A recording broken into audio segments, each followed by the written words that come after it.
Ce lundi 20 février à 21h, France 5 propose avec Le règne animal, les jeux de l'amour, un documentaire consacré aux sentiments amoureux chez différentes espèces animales. L'occasion de s'interroger sur une question qui les rapproche de nous. Fidèle ou infidèle ?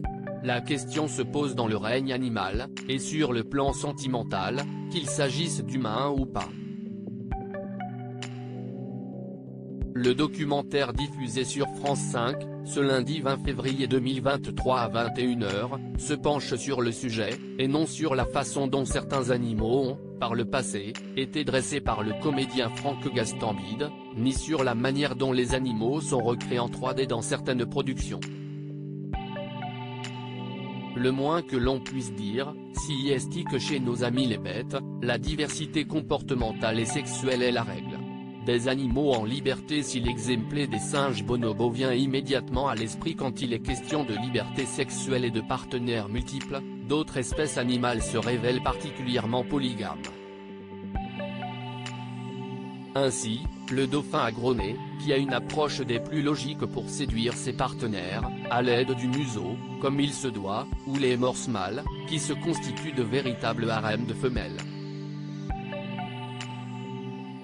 Comment font-ils pour séduire leurs partenaires? Ils vocalisent sous l'eau, leur son faisant le bruit de clics ou de cloches. À deux, si est mieux. À l'autre bout du spectre de la fidélité, on peut établir un top 10.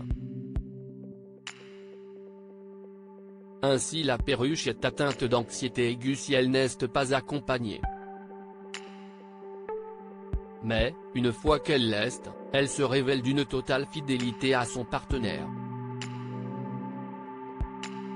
Les castors, quant à eux, sont monogames et ne cessent de l'être qu'au décès de leur moitié.